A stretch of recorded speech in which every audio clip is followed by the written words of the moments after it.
My friends, मैं आपके लिए एक ऐसी वेब सीरीज लेकर आया हूं जिसके अंदर कॉमेडी ड्रामा सस्पेंस थीम नाम है रिचर, जो कि 2022 में रिलीज हुई है। और आप वीडियो को पूरा देखना and hit subscribe and bell icon button and let's story begin. एक अनजान आदमी के कत्ल से एक किलर पुल के पास एक इंसान को 3 गोलियां मारता है और उसके बाद उसको बेरहमी से पीटता है। फिर वह पास में ही पड़े गत्ते के टुकड़े उसके ऊपर ढक देता है और यह वन मानुष जैसा लंबा चौड़ा आदमी किसी से कम नहीं। यह जहां भी जाता है मुसीबत इसको ढूंढ ही लेती है। फिलहाल यह बस से उतरकर आधा किलोमीटर पैदल चलकर जॉर्जिया के मार्ग्रेव शहर में आया है। यह सबसे पहले अपनी पेट पूजा करने के लिए एक रेस्टोरेंट में जाता है। फिर यह अपने लिए एक कॉफ़ी और कुछ मीठा ऑर्डर करता है, लेकिन खाना किस्मत में ना हो तो इंसान खा ही नहीं पाता। पहली बाइट खाने से पहले ही वहाँ पर पुलिस आ जाती है और रिचर्ड को अरेस्ट कर लेती है, वो भी कल रात हुए कत्ल के जुर्म में। फिर उसे पुलिस स्टेशन ले जाया जाता है। वहाँ मौजूद लेडी पुलिस, जिसका नाम रोस्को है, रिचर्ड को कहती है कि अगर तुम मजबूर नहीं करोगे तो मैं तुम्हारी पिटाई नहीं करूंगी। लेकिन रिचर्ड के हाथ पर बांधने के लिए हथकड़ी छोटी पड़ रही थी, इसलिए उसके हाथ जीप टाई से बांधे हुए थे। उसके पास कुछ पैसे और एक मेडल था। उसके पासपोर्ट में उसका नाम जैक रिचर्ड लिखा हुआ था। फिर पुलिस वाले उससे कुछ सवाल पूछते हैं, लेकिन वह कुछ भी बताने के मूड में नहीं था। तभी वहाँ पर चीफ डिटेक्टिव ऑस्कर आता है। वो उसे कॉन्फ्रेंस रूम में ले जाता है। वो रिचर्ड से पूछता है कि हमें पुल के पास एक आदमी की लाश मिली है जिसको नज़दीक से 3 गोलियां मारी गई। कौन था वो आदमी? लेकिन रिचर्ड अपनी जबान नहीं खोलता। और फिर ऑस्कर कहता है, कोई बात नहीं, तुम्हें एक सरकारी वकील दिया जाएगा, तो उसके आगे तो तुम्हें बोलना ही पड़ेगा। और फिर रिचर्ड कहता है, मुझे वकील की ज़रूरत नहीं, क्योंकि मैंने किसी को नहीं मारा, कम से कम पिछले 1-2 दिनों में तो नहीं। और बाहर रोज को पता लगाती है कि रिचर की उंगलियों के निशान किसी से मेल नहीं खाते। नो फेसबुक, नो स्नैपचैट, एस के नाम से कोई भी आईडी नहीं, एज इंटरनेट पीआर कोई आईडी नहीं। एस आदमी का सिर्फ एक सबूत यही एज कि यहाँ ये आदमी भेटा है। कॉन्फ्रेंस रूम में रिचर ऑस्कर से कहता है कि जिस तरह आपने मुझे बताया, आई थिंक कि ये मर्डर 3 पर्सन्स ने किया है। एक किलर ने गोली मारी, लेकिन इतनी समझ थी कि गोलियों के खाली कैप नहीं छोड़े। कहानी अच्छी है, लेकिन तुम्हारे जैसा ही कोई लंबा चौड़ा आदमी लाश के पास देखा गया था। रिचर्ड कहता है कि मैं वही हूँ जिसे देखा गया है। मैं बस से उतरकर वहाँ से गुजरा था। इस शहर में सिंगर ब्लाइंड ब्लैक की मौत हुई थी। मैं उसी का पता लगाने इस शहर में आया हूँ। ऑस्कर कहता है कि अगर मैं साबित कर दूं कि जिस समय कत्ल हुआ उस समय तुम बस में थे, तो तुम बेकसूर माने जाओगे। हमें लाश के जूते में से एक फ़ोन नंबर भी मिला है। हम तहकीकात करेंगे, तब तक तुम्हें हवालात में ही रहना पड़ेगा। फिर रोस्को और ऑस्कर पॉल के पास जाते हैं, क्योंकि लाश के पास जो नंबर मिला था वो इसी का था। ऑस्कर पूछता है, तुम्हें उस लाश के बारे में कुछ पता है? फिर पॉल की नज़र बाहर खड़ी एक ब्लैक कार पर पड़ती है। उसे देखकर पॉल डर जाता है और ऑस्कर को कहता है कि उस इंसान को मैंने ही मारा है। ऑस्कर कहता है, तो पहले तुमने दुनाली से उसके चेहरे पर गोली मारी और फिर तुमने उसकी लाश को जला दिया। पॉल कहता है, हाँ ऐसा ही हुआ था। और इस तरह से रोस्को और ऑस्कर पता लगा लेते हैं कि ये इंसान झूठ बोल रहा है। फिर वे उसे पुलिस स्टेशन में ले आते हैं। वे पॉल को उसी पहलवान के साथ बंद कर देते हैं और उस पहलवान को बाहर आने के लिए कहते हैं। रिचर्ड अपनी जिप टाई तोड़ता है और वहाँ से बाहर आ जाता है। बाहर आकर ऑस्कर रिचर्ड को बताता है कि यह आदमी, जिसका नाम पॉल है, मार्ग्रेव शहर में रहता है और इसके नाम पहले कोई भी अपराध नहीं है। इसने उस हत्या की जिम्मेदारी ली है। रिचर्ड कहता है, यह तो अच्छी बात है, चलो मैं चलता हूँ। ऑस्कर कहता है, अभी नहीं, क्योंकि मैं जानता हूँ वह झूठ बोल रहा है, इसलिए तुम अभी जा नहीं सकते। फिर ऑस्कर रिचर्ड को वापस पुलिस स्टेशन में ले आता है और उसे समझाता है कि तुम्हें 1 हफ्ता उसके साथ हवालात में रहना होगा, शायद वह तुम्हें सच्चाई बता दे। रिचर्ड कहता है, यह क्या बकवास है, उसने खुद कबूल किया है, मुझे जाने दो। ऑस्कर कहता है कि उसने कबूल किया है, लेकिन मैं जानता हूँ वह कातिल नहीं है। तुम कबूल नहीं कर रहे, लेकिन मुझे तुम पर शक है। अपनी बेगुनाही साबित करने के लिए तुम्हारे पास एक मौका है। फिर वह पॉल की घड़ी और अंगूठी थी उतारने की सलाह देता है, क्योंकि अंदर जाते ही उसे लूट लिया जाएगा। पुलिस वाली रिचर की तरफ अट्रैक्ट थी। फिर उन दोनों को जेल में ले जाया जाता है। फिर स्पायरी नाम का एक ऑफिसर उन दोनों को पीली लाइन फॉलो करने के लिए कहता है। अंदर जाकर उन दोनों को जेल के कपड़े दिए जाते हैं और सारे कपड़े उतार कर चेकिंग करने के लिए कहा जाता है। रिचर कहता है कि मुझे लगता है आपको बिना चोट खाए यह छानबीन पूरी कर लेनी चाहिए। फिर स्पाई भी डर जाता है और बिना चेक किए ही उन दोनों को सेल में बंद कर देता है। सुबह होते ही सेल के दरवाजे खोल दिए जाते हैं। रिचर्ड बाहर जाकर वापस अंदर आ जाता है क्योंकि बाहर एक से बढ़कर एक छटे हुए बदमाश उम्र कैद की सजा काट रहे थे। फिर रिचर्ड अपनी जगह पर ले जाता है और पोल एक दीवार के साथ खड़ा हो जाता है। तभी पिंटू बदमाश और उसके दो साथी अंदर आते हैं। वे पोल से उसके जूते और चश्मा मांगते हैं। फिर पिंटू उसका चश्मा तोड़ देता है और फिर पिंटू कहता है कि मुझे एक और चीज़ चाहिए, चलो पेंट खोलो। तभी अपना पहलवान उन दोनों के बीच में कूद पड़ता है और कहता है कि 3 गिनने से पहले रफू चक्कर हो जाओ और गिनती शुरू कर देता है। 2 गिनते ही रिचर्ड पिंटू की खुजली मिटा देता है और उनसे उनकी ही गोगल छीन लेता है। पॉल रिचर्ड को अपनी जान बचाने के लिए थैंक यू कहता है और कहता है कि मैं क्रिमिनल नहीं हूँ, मैं तो बस एक करेंसी मैनेजर हूँ, मुझे ज़बरदस्ती फंसाया जा रहा है, मुझे धमकी मिली है, कबूल नहीं किया तो मुझे मेरे परिवार के सामने किलों से दीवार पर टांग दिया जाएगा। तभी रिचर्ड नोटिस करता है कि कुछ लोग उसके ही बारे में बात कर रहे हैं। फिर वो बाथरूम में जाता है। वे गुंडे जो उसे घूर रहे थे वे भी बाथरूम में आ जाते हैं और उसको घेर लेते हैं। रिचर्ड कहता है कि 3 गिनने से पहले यहाँ से तीतर बिटर हो जाओ और गिनती शुरू कर देता है। अब की बार फिर से वह 2 तक गिनती गिनता है और उसके बाद वह सभी गुंडों की अच्छे से ठुकाई कर देता है। वो उन सबको इस तरह से मारता है जैसे इसको पीटने में मज़ा आ रहा है। वह सबको चारों खाने चित कर देता है। इतने में वहाँ पर गार्ड्स आ जाते हैं। एक गार्ड कहता है कि तुम दोनों यहाँ क्या कर रहे हो। वो उन दोनों को उनके सही कमरे में ले जाता है, यानी स्पाई भी पहले इनको गलत कमरे में छोड़ आया। उधर रॉस को ऑस्कर के पास जाकर कहती है कि मैंने रिचर्ड के बारे में सब कुछ पता लगा लिया है। वो एक फौजी था जिसने defence superior service medal, legion of merit silver medal, army commendation medal, 2nd silver star medal और कंधार मरीन बैरक पर हुई बमबारी में चोट लगने के लिए पर्पल हार्ट ये सब पदक जीते हैं। मेजर रिचर्ड ने जलती हुई आग में से 12 लोगों को भी बचाया था। रॉस को पूछती है ऐसा आदमी जेल में क्या कर रहा है। ऑस्कर कहता है दफा हो जाओ मेरे कमरे से। अगले दिन सुबह पॉल रिचर्ड को कहता है कि मेरी जमानत होते ही वे लोग मुझे मार डालेंगे। रिचर्ड कहता है मुझे यह समझ में नहीं आ रहा कि वे लोग मुझे क्यों मारना चाहते हैं। स्पाई भी ने मुझे खास कैदियों वाली जगह पर क्यों रखा। फिर मुझ पर कैदियों द्वारा जानलेवा हमला भी हुआ। मुझे तो लगता है कि बाहर जाते ही मैं नहीं बचूं। अब उन दोनों को जेल से रिहा कर दिया जाता है। पॉल की जमानत उसकी वाइफ ने करवा ली थी और रिचर्ड को रॉस को लेने के लिए आई थी।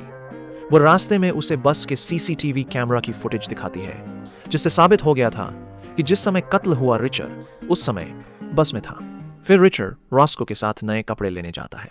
रॉस्को पूछती है कि फैमिली में और कौन है। रिचर्ड कहता है सब मर चुके हैं सिवाय मेरे भाई जो के, लेकिन मुझे यह नहीं पता कि वह कहाँ है। फिर रॉस्को उससे पूछती है कि खर्चे के लिए पैसे कहाँ से आते हैं। रिचर्ड कहता है कि मेरी पेंशन मेरे अकाउंट में टाइम से आ जाती है। फिर वो रिचर्ड को शहर में छोड़ देती है और रात को डिनर के लिए इनवाइट करती है। शहर के सब लोग उसे घूर रहे थे क्योंकि इस छोटे से शहर में बात आग की तरफ फैलती थी। फिर रिचर्ड अपनी कटिंग शेव करवाने जाता है।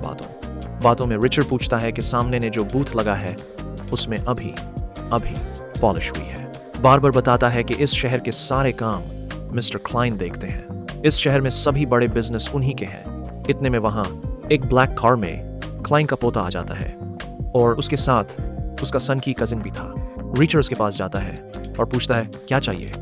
जूनियर क्लाइन कहता है कि कल मैंने पेपर में पढ़ा था कि एक जैक रीचर के ऊपर बहुत सारे इल्जाम लगाए गए थे और आज अचानक से वह सभी इल्जाम हटा दिए गए हैं, इसलिए कुछ भी ऐसा मत करना जिसको हम माफ ना कर पाएं। यह धमकी देखकर वे चले जाते हैं। फिर शाम को रिचर्ड पुलिस स्टेशन जाता है क्योंकि रॉस्को ने उसे डिनर के लिए इनवाइट किया था। तभी उसे रॉस्को मिलती है और कहती है कि हम डिनर पर नहीं जा सकते क्योंकि हमें पहले वाली जगह से थोड़ी ही दूर एक और लाश मिली है। उसकी मौत भी बिल्कुल वैसे ही हुई है।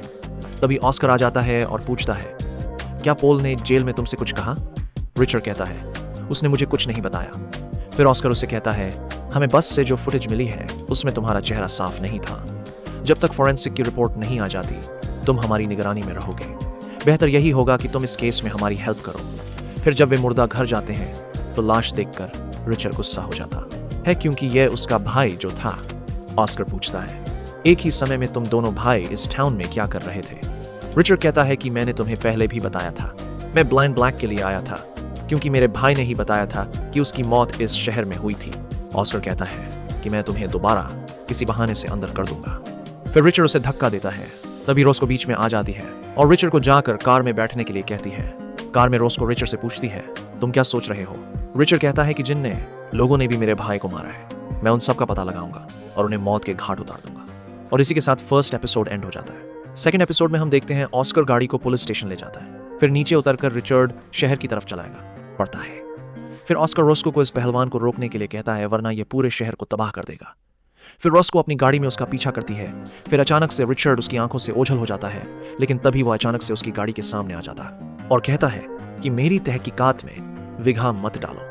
रोस्को कहती है कि जिसको तुम ढूंढना चाहते हो, हम भी उसी को ढूंढना चाहते हैं, इसलिए साथ मिलकर काम करते हैं। गाड़ी में बैठ जाओ। फिर वे दोनों पॉल के घर जाते हैं। घर पर पॉल नहीं था, उसकी वाइफ और दोनों बेटियां थी। पॉल की वाइफ कहती है कि मुझे पॉल ने बताया था रिचर्ड एक अच्छा आदमी है, उसने जेल में मेरी खूब हेल्प की। वो बताती है कि उसके हस्बैंड बैंक के काम संभालते हैं, लेकिन अभी तक वो घर नहीं आए। फिर रिचर्ड उसे वॉशरूम जाने के लिए कहता है, लेकिन वॉशरूम ना जाकर वो उसके रूम में जाकर तलाशी लेता है। फिर उसे पॉल के शूज मिलते हैं। ध्यान से देखने पर उसे उसमें एक पौधे का सीड नजर आता है। फिर बाहर जाकर वो पॉल की वाइफ को समय देने के लिए धन्यवाद कहता है और घर से बाहर चला जाता है। बाहर जाकर वो रोस्को को कहता है कि मेरे दिमाग में दो बातें हैं। पहली ये कि जेल में वो गुंडे मुझे नहीं मारना चाहते थे, वे पॉल को मारना चाहते थे, क्योंकि उनको ऑर्डर मिला होगा कि 2 लड़के नए आए हैं, उनमें से जिसने चश्मा लगा रखा है उसे मारना है, जबकि उस समय चश्मा मैंने लगा रखा था। और दूसरी बात यह कि एक बैंकर के शूज में किसी खेत में उगने वाले पौधे के बीज कैसे आए। फिर वे उस जगह जाते हैं जहां रिचर्ड के भाई जो का कत्ल हुआ था। वहां पर वह इमेजिन करता है कि किस किस तरह से खूनी ने मेरे भाई के ऊपर वॉर किया होगा। रोस्को कहती है, मुझे अपने भाई के बारे में कुछ बताओ, वो क्या करता था, तुम्हारे साथ संबंध कैसे थे। रिचर्ड उसे बताता है कि मेरा भाई होमलैंड सिक्योरिटी में था। रोस्को कहती है कि होमलैंड में काफी कुछ आता है, आतंकवाद, नशे, बंदूकें, सीमा पर अपराध। तुम्हारा भाई किस महकमे में था ला? लेकिन रिचर्ड को नहीं पता था। फिर रिचर्ड वहां से पैदल ही जाने लगता है। वो अपने लिए किराए पर एक रूम लेने गया था। रोस्को फिर से उसका पीछा करती है। जब रिचर्ड अपने रूम की चाबी लेकर आता है तो देखता है कि कुछ लड़के उसी का इंतजार कर रहे हैं। वे उससे जबरदस्ती पंगा लेने की कोशिश करते हैं, लेकिन रिचर्ड उनमें से 3 लड़कों को अच्छी तरह धोता है और चौथे को कहता है कि इन तीनों को हॉस्पिटल ले जाओ। रोस्को कहती है, यह हमारे शहर में क्या मुसीबत आ गई है। तभी हम रात को 4 आदमियों को सफेद ड्रेस पहने हुए एक घर के अंदर जाते हुए देखते हैं। अगले दिन सुबह रिचर्ड पुलिस स्टेशन जाता है, यह पता लगाने की उसके भाई के मर्डर की तहकीकात कहां तक पहुंची, लेकिन रोस्को उसे बताती है कि एक और मर्डर हो गया है। फिर रिचर्ड जबरदस्ती रोस्को की कार में बैठ जाता है। फिर वे दोनों उस जगह जाते हैं जहां मर्डर हुआ था। वहां ऑस्कर और पुलिस पहले से ही पहुंची हुई थी। ऑस्कर बताता है कि इस तरह का कत्ल मैंने आज से पहले कभी नहीं देखा। रिचर्ड कहता है, क्यों किलों से दीवार पर टांग दिया? क्या फिर अंदर जाकर देखने पर पता चलता है कि उस बंदे को वाकई में किलों से दीवार पर टांग दिया गया है और उसकी वाइफ को भी मार दिया गया है। बाहर आकर ऑस्कर पूछता है कि तुम्हें कैसे पता चला कि उसे किलों से दीवार पर टांग दिया गया है। रिचर्ड बताता है कि जेल में मुझे पॉल ने बताया था कि उसके मालिकों ने उसे इसी तरह की धमकी दी थी। फिर रोज को बताती है कि तुमने अभी जिसकी लाश देखी है वो chief of police officer Morrison थे। फिर वो ऑस्कर को बताती है कि मेयर टील ने खुद को चीफ ऑफ पुलिस नियुक्त कर दिया है। रिचर्ड कहता है, हो सकता है कि मेयर ने उसकी पोस्ट हासिल करने के लिए उसे मरवा दिया हो। फिर ऑस्कर कहता है कि मुझे मेरे FBI वाले दोस्त को इसमें इन्वॉल्व करना होगा, लेकिन रिचर्ड कहता है कि आपको किसी बाहरी व्यक्ति को इसमें इन्वॉल्व नहीं करना चाहिए। अगर मिलकर ही काम करना है तो हम तीनों करेंगे, वरना मैं अकेले ही उन सबको ढूंढ कर मार दूंगा। तभी ऑस्कर के पास एक मैसेज आता है जिसमें लिखा था कि टील ने इमरजेंसी बैठक बुलाई है। फिर ऑस्कर मीटिंग में चला जाता है। रोस्को और रिचर्ड दोबारा पॉल के घर जाते हैं। पॉल की वाइफ घबराई हुई बाहर आती है और कहती है कि जब से मेरी शादी हुई है पहली बार ऐसा हुआ है कि पॉल रात को घर नहीं आया। फिर रोस्को रिचर्ड को कहती है कि मेरे पास गन है, मैं यहीं रुकती हूं, इनकी जान को खतरा है, तुम ऑस्कर के पास जाओ, क्योंकि उसकी जान को भी खतरा है। फिर वो गैराज में से एक चाकू लेता है क्योंकि उसके पास गन नहीं थी और पॉल की कार लेकर ऑस्कर के पास चला जाता है। वहां Teal new chief of police बनने की खुशी में भाषण दे रहा था।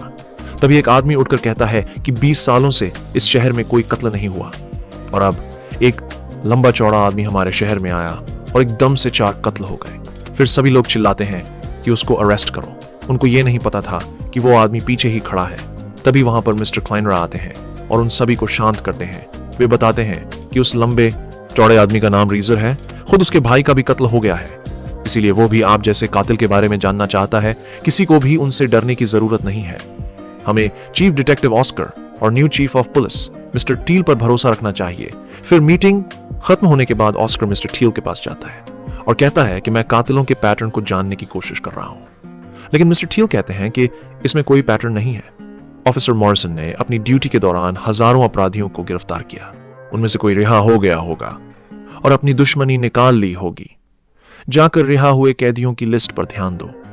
फिर बाहर आकर ऑस्कर रिचर को बताता है कि टील इस केस से मेरा ध्यान भटका चाहता है। रिचर कहता है, मुझे क्लाइंट पर शक है क्योंकि बिना काले धंधे किए इंसान इतना अमीर नहीं बन सकता। ओस्क पूछता है, तो हमें क्या करना चाहिए? रिचर कहता है कि हमें पहला काम यह करना चाहिए कि पोल की फैमिली को गुंडों से प्रोटेक्ट किया जाए। फिर ऑस्कर कहता है, अब तो मुझे मेरे दोस्त की हेल्प लेनी ही होगी। फिर ऑस्कर के जाने के बाद मिस्टर टील रिचर के पास आते हैं और कहते हैं कि मुझे तुम्हारे भाई की मौत का बेहद अफसोस है। यकीन मानिए हम कातिलों को ढूंढ लेंगे। फिर रिचर बार्बर के साथ वाले स्टोर से खुद के लिए एक फोन लेने जाता है। बार्बर उसे बताता है कि 2 स्पेनिश लड़के मेरी शॉप पर आए थे और तुम्हारे बारे में पूछ रहे थे। वे तुम्हारे दोस्त तो नहीं लग रहे थे, उनसे बचकर रहना। फिर रिचर पॉल के घर जाता है। वो पॉल की वाइफ को कहता है कि जल्दी से सामान बांध लो। ऑस्कर का फ्रेंड ऑफिसर पिकार्ड आप लोगों को लेने आते ही होंगे। आप और आपकी बेटियां उनके साथ सेफ रहेंगी। फिर जब रिचर घर से बाहर जाता है तो देखता है कि दूर एक कार में बैठे लड़के उसी की तरफ घूर रहे हैं। फिर जब रिचर उनके पास जाने लगता है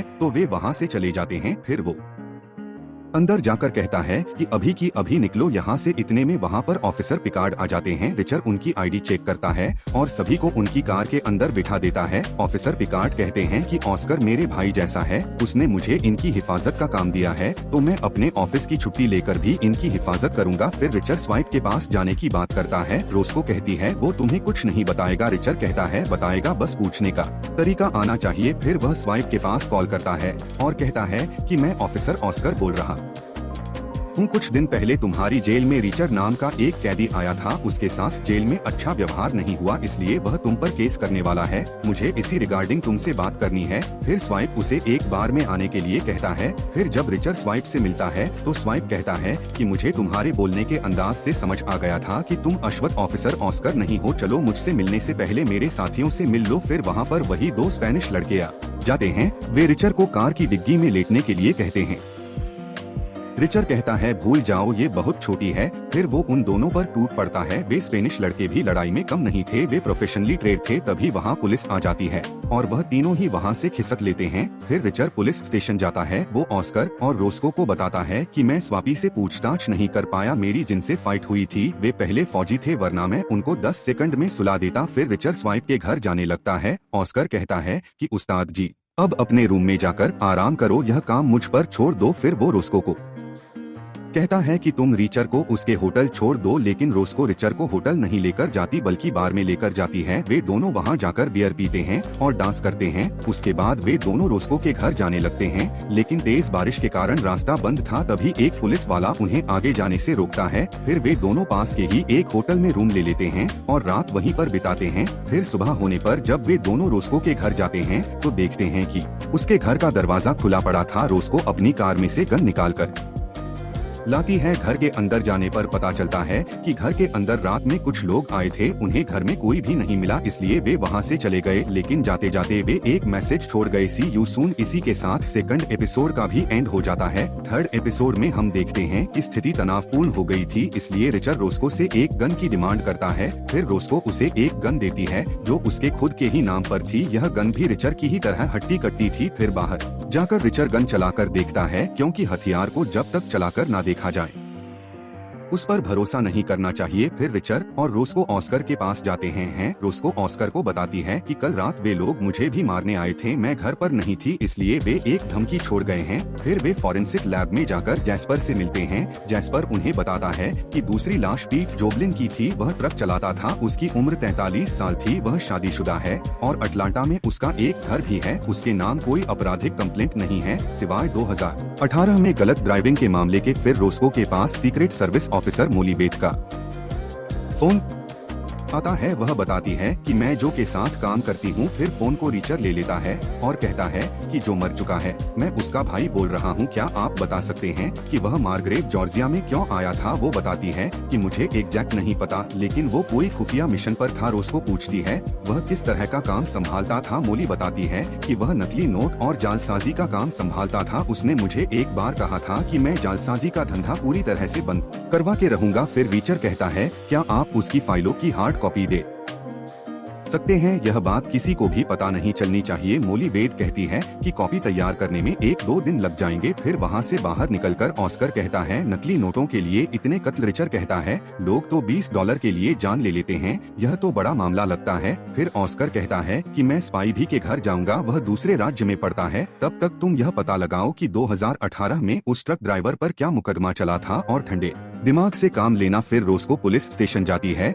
वो टील को बताती है कि रात को कुछ गुंडे मेरे भी घर आए थे। शुक्र मनाव मैं घर पर नहीं थी, वरना केस कल ही रफा दफा हो जाता। टील कहता है यह हुई नाबाक बहादुर लड़की। फिर रोस्को के पास स्टीवनसन आता है। वह पूछता है कि क्या आपको पॉल के बारे में कुछ पता चला या उसकी फैमिली के बारे में कुछ पता चला हो, क्योंकि मेरी वाइफ और पॉल की वाइफ कजन है। मेरी वाइफ को चिंता हो रही थी, लेकिन रोस्को उसे मना कर देती है। फिर टील स्टीवनसन को आवाज लगाकर उसे अपने पास बुला लेता है। दूसरी तरफ ऑस्कर स्वाइप के घर जाता है, कोई भी दरवाजा नहीं खोलता। फिर वह चोरों की तरह उस घर के अंदर घुस जाता है। उसे अंदर जाते हुए पड़ोस की ही एक लेडी देख लेती है। फिर ऑस्कर काफी देर तक घर की छानबीन करता है। फिर वह स्वाइप का फोन चेक करता है। उसने क्लाइंट के ऑफिस में कई बार कॉल की हुई थी, लेकिन तभी 2 पुलिस वाले आते हैं और चोर समझकर ऑस्कर को पकड़ लेते हैं। उधर रिचर उस बीमा कंपनी में जाता है जिस कंपनी का बीमा ट्रक ड्राइवर पीट जोबलिन के ट्रक का किया हुआ था। वो ऑफिसर से उसके क्लेम की फाइल मांगता है, लेकिन ऑफिसर उसे मना कर देता है। फिर रिचर को थोड़ा प्यार दिखाना पड़ता है। वो ऑफिसर उसे 2018 में लिए क्लेम का प्रिंट निकाल दे।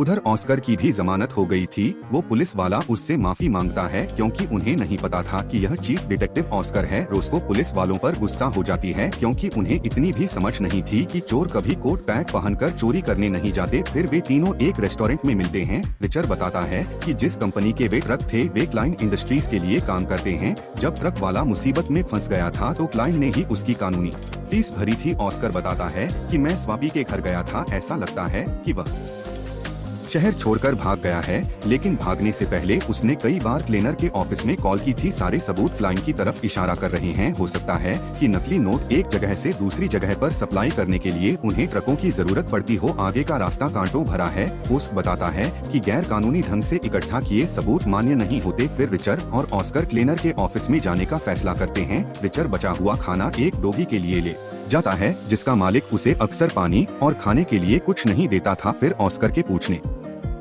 पर वह बताता है कि यह मेरे चाचा का कुत्ता है। पिछले हफ्ते मेरे चाचा की मौत हो गई। मैं इसे लाना नहीं चाहता था, लेकिन मजबूरी में लाना पड़ा। ऑस्कर कहता है इसकी अच्छे से देखभाल करो, वरना $500 का जुर्माना और 10 दिन के लिए कैद भी हो सकती है। हमें दोबारा आकर तहकीकात न करनी पड़े। फिर वे दोनों क्लाइंट के ऑफिस में जाते हैं। वहाँ बड़े पैमाने पर पशुओं का चारा ट्रक से अनलोड किया जा रहा था। फिर एक लड़की उन्हें लेने आती है। वो उन्हें मिस्टर क्लाइंट के ऑफिस में ले जाती है। ऑस्कर पूछता है क्या आप स्वाइप को जानते हैं? उसने पिछले 3 दिनों में कई बार आपके ऑफिस में फोन किया है, और मरने वाला एक आदमी जिसका नाम पीट जोबलिन है, वह भी आपके लिए ही ट्रक चलाया करता था। आपने उसकी कानूनी फीस भी भरी थी। मिस्टर क्लाइंट कहते हैं कि मेरा माल देश के हर कोने में जाता है। मेरे वकीलों की टीम हर वक्त तैयार रहती है ताकि कोई ट्रक ड्राइवर मुसीबत में हो तो उसे जल्दी से मुसीबत से निकाला जाए, क्योंकि माल की सप्लाई रुकनी नहीं चाहिए। और रही बात स्वाइप की, यह भी हो सकता है कि उसका कोई दोस्त हमारी कंपनी में काम करता हो जिससे वह बात करने की कोशिश कर रहा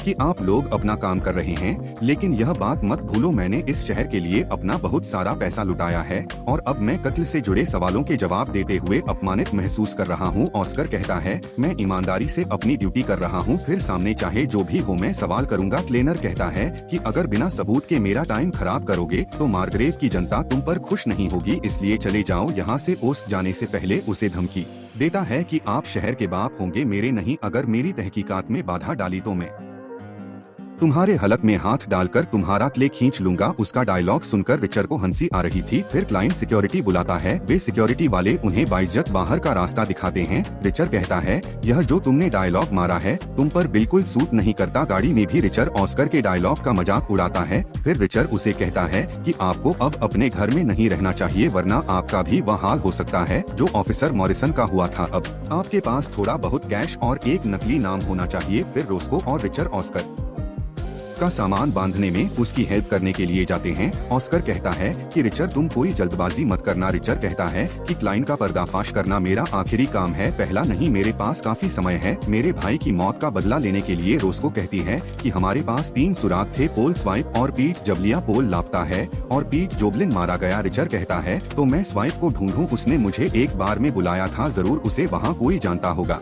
रात को गैस स्टेशन पर रोस्को को जूनियर क्लाइंट मिलता है। वो उससे पूछता है कि आजकल रिचर के साथ बड़ा घूम रही हो, इस शहर के लड़के कम पड़ गए थे क्या? रिचर ने तुम्हें बगदाद के बारे में तो बताया ही होगा कि किस तरह उसने बेकसूर लोगों की जान ली और अच्छे कनेक्शन होने की वजह से उस पर से आरोप भी हट गए। मुझे तो रिचर ही हथियारा लगता है। फिर रोस्को वहाँ से चली जाती है। फिर ऑस्कर एक लेडी से मिलने जाता है। वो उसी बैंक की मैनेजर थी जिसमें पॉल काम किया करता था। वो बताती है कि पॉल हमारी एक शाखा में करेंसी मैनेजर था, लेकिन 1 साल पहले ही वह हमारा बैंक छोड़कर चला गया था। उधर रिचर उस बार में जाता है जिसके बाहर स्वाइप मिला था। वो एक बूढ़े आदमी को पैसे देकर उससे स्वाइप के बारे में जानने की कोशिश करता है, लेकिन एक लंबा चौड़ा आदमी आकर उसे कहता है यह कुछ नहीं बताएगा, किसी दूसरे बार में जाओ। अब की बार बिना गिनती गिने ही रिचर उसको पीट देता है। फिर बिना पूछे ही वह बता देता है कि स्वाइप 2 स्पेनिश लड़कों के साथ गया है। वह काफी जल्दी में लग रहा था। फिर जब रिचर जाकर अपनी कार में बैठता है तो वह बैक व्यू मिरर में देखता है कि वही ब्लैक कार उसका पीछा कर रही है। फिर वह अपनी कार से उतरकर वापस बार में जाता है। वह किचन में जाकर वहां से ग्लव्स उठा लेता है और वापस अपनी कार में आकर बैठ जाता है। फिर वह अपनी कार को वहां से भगा लेता है। उसे पता था कि वही स्पेनिश लड़के ब्लैक कार में उसका पीछा कर रहे हैं। फिर वह एक सुनसान एरिया की तरफ गाड़ी मोड़कर चलती गाड़ी से कूद जाता है। गाड़ी एक घर के पास जाकर रुक जाती है। फिर वे स्पेनिश लड़के भी अपनी कार वहाँ रोकते हैं और अपनी गन लेकर रिचर को ढूंढने लगते हैं। उन्हें लग रहा था कि रिचर इस घर में आया है, लेकिन तभी पीछे से रिचर दबे पाव आता है और उन दोनों स्पेनिश लड़कों को गोली मार देता है। फिर वो उनकी जेब चेक करता है। जेब में उसे बहुत सारे पैसे मिलते हैं जो रिचर को ही मारने के लिए उन्हें दिए गए थे। फिर वो उन दोनों की बॉडी को उनकी ही कार की डिग्गी में डालने के लिए खींच कर ले जाता है और जब कार की डिग्गी खोलता है तो उसे उसमें स्वाइप की लाश मिलती है। और इसी के साथ 3rd एपिसोड का भी एंड हो जाता है। 4th एपिसोड में हम देखते हैं रिचर ने जो स्पेनिश लड़के मारे थे वो उनके हाथ पैर मरोड़ कर उनकी ही कार की डिग्गी में फिट कर देता है। फिर उसके पास पोस्ट का फोन आता है। वो बताता है कि किसी ग्रामीण ने मुझे एक जली हुई गाड़ी के बारे में बताया है, मैं वहीं जा रहा हूँ। फिर रिचर भी वहाँ पहुँच जाता है। फिर वे उस गाड़ी की छानबीन करते हैं। इतने में वहाँ रोस्को भी आ जाती है। फिर वे उस जली हुई गाड़ी का चेसी नंबर निकालते हैं। ऑस्कर चेसी नंबर को नोट कर लेता है। फिर रिचर बताता है कि स्पाइकी भी मारा गया है। फिर वो उनकी लाशों को ठिकाने लगाने के लिए कहता है क्योंकि वो नहीं चाहता था कि लाशें किसी को मिल जाए और इसमें स्टेट पुलिस इवॉल्व हो जाए, इससे उनकी तहकीकात में बाधा होगी। रोस्को भी रिचर के साथ जाती है।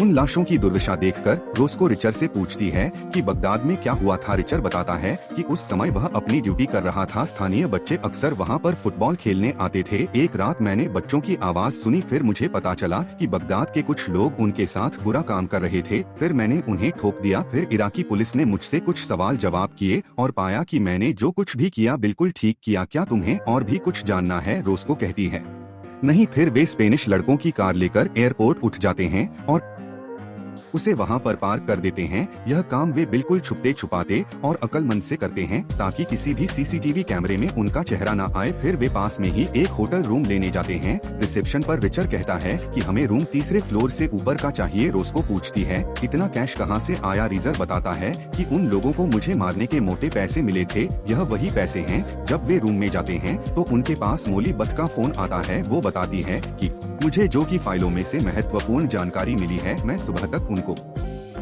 भी कर लूंगी, फिर कल सुबह मैं खुद वहाँ पर फाइलें देने आऊंगी क्योंकि मैं तुमसे मिलना चाहती हूँ। रिचर्ड कहता है, मैं तुमसे एयरपोर्ट पर नहीं मिल सकता, हम पर कईयों की नजर होगी। तुम एयरपोर्ट से निकलकर 59 स्टेशन के लिए ट्रेन पकड़ना, हम आपको वहीं मिलेंगे। वो कहती है कि जो अक्सर तुम्हारे बारे में ही बात किया करता था, उसने बताया था कि तुम एक अच्छे इंसान हो। फिर वह गुड नाइट कहकर फोन रख देती है। अपने भाई के बारे में सोचकर रिचर्ड भी उदास हो गया था। सुबह तैयार होते वक्त रोज को कहती है, मैं पीट जोबल की वाइफ को जाकर बताऊंगी कि उसके पति की हत्या हो गई है। रिचर्ड कहता है, मैं भी साथ चलूंगा। फिर जब वे पीट जोबलिन के घर जाते हैं तो अंदर से उसकी माँ बाहर आती है। रोज को कहती है कि मुझे पीट के बारे में बात करनी है। उसकी माँ पूछती है, क्यों, कुछ हुआ है क्या? फिर वो उन्हें अंदर ले जाती है। बूढ़ा बूढ़ी की हालत देखकर रिचर्ड कहता है कि हमें पीट जोबलिन से बात करनी थी। हाल ही में उनकी कंपनी में एक ट्रक चोरी हुआ है। हम पीट से कुछ सवाल पूछना चाहते हैं, इससे हमारी तहकीकात में मदद होगी। फिर पीट की मॉम उन्हें एक एड्रेस लिखकर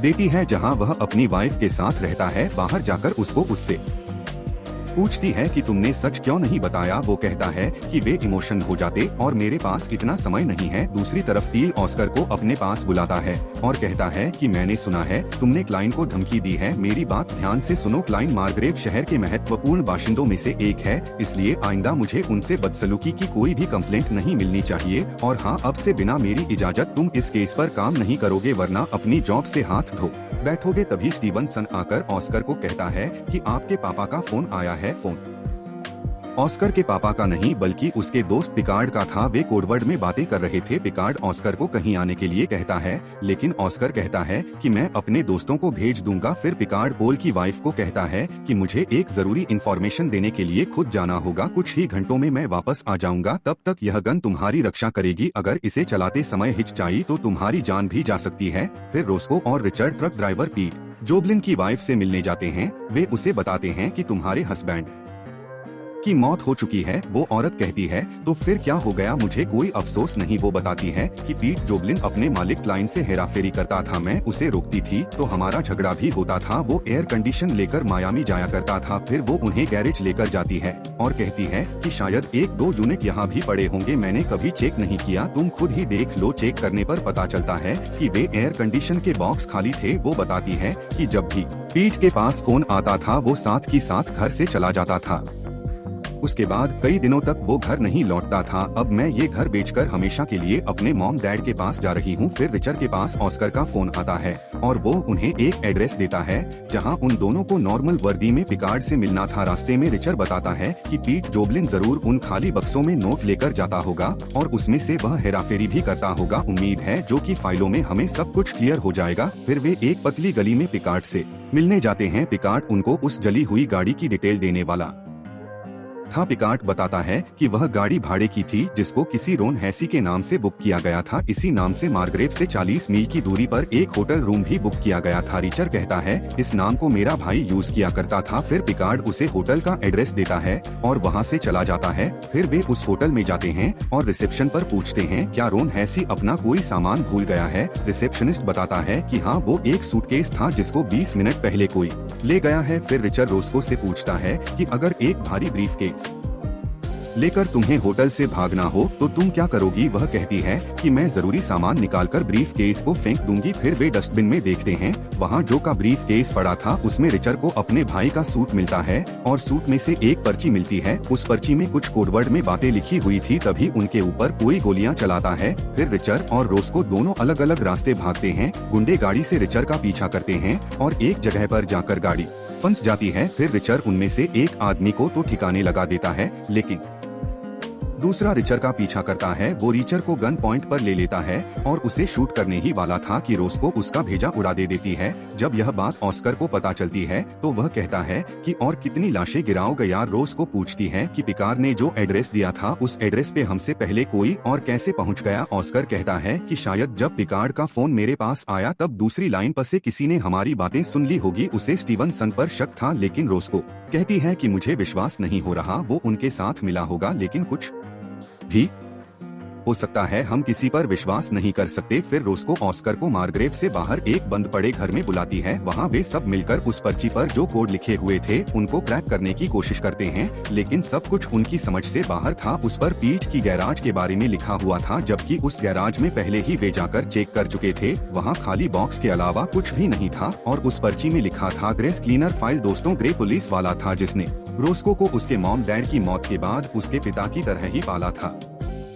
रोस्को कहती है कि जब ग्रे की मौत हुई तब ना ही घर में और ना ही पुलिस स्टेशन में हमें कहीं भी क्लाइंट की फाइल नहीं मिली। फिर वे उस पर्ची पर लिखे के फोन नंबर पर कॉल करते हैं। उन्हें पता चलता है कि ये तीनों नंबर अलग अलग शहरों में अर्थव्यवस्था महकमा के हैं। वॉइस मेल से पता चला है कि यूरोप में एक कॉन्फ्रेंस रखी गई है। ये तीनों ही 3 दिन बाद लौटेंगे। फिर वे खुद उन दफ्तरों में जाने की बजाय रिचर की एक दोस्त को हायर करते हैं जिसका नाम नियर था। वो पहले भी कई बार रिचर के साथ काम कर चुकी थी। फिर रिचर उसे ये तीनों नंबर देता है और पूरी डिटेल निकालने के लिए कहता है। फिर ऑस्कर कहता है कि हमें चलना होगा, मोली बेथ आती ही होगी। फिर वे तीनों उस प्लेटफॉर्म पर पहुंच जाते हैं जहां मोली बेथ आने वाली थी। फिर वहां मोली बेथ आ जाती है और एस्केलेटर की तरफ इशारा करती है। जब तीनों वहां पर जाकर उसका इंतजार करते हैं तो कुछ देर इंतजार करने के बाद भी वो ऊपर नहीं आती। फिर वे सभी अलग अलग रास्तों से नीचे जाते हैं। मोली उन्हें कहीं भी नहीं मिलती। फिर रिचर की नजर उस बैग पर पड़ती है जो मॉली के हाथ में था। चेक करने पर पता चलता है कि वो बैग